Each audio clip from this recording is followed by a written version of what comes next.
Welcome to Kenton's videos. Enjoy the video. In this video, I will show how to make rice in a Cuckoo rice cooker step by step. Start by rinsing 2 cups of rice until water runs clear, then add 2 cups water or follow your model's markings, and soak for 15 minutes if using short grain. Close the lid, select the appropriate setting, and let the cooker finish its cycle without opening. Fluff rice with a rice paddle and let rest 5 minutes before serving.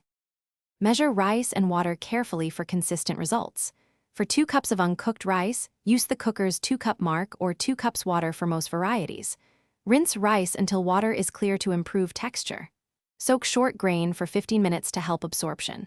Wipe the cooker rim and gasket, then add rice and water, ensuring no grains block the vent. Close lid and choose the setting. Press start and let the machine handle timing.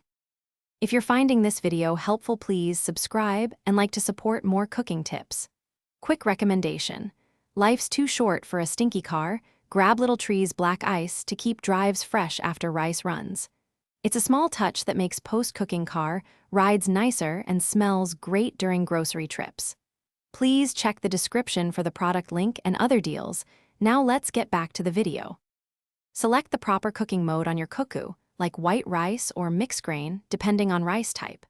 Avoid opening the lid during cooking to maintain steam and consistent temperature. When the cycle ends, let the rice rest inside for 5 minutes to finish steaming. Open carefully to avoid hot steam, then use the provided paddle to gently fluff rice and separate grains. Serve immediately for best texture and flavor. Enjoy with your favorite sides. Thanks for watching. Consider subscribing if we helped you.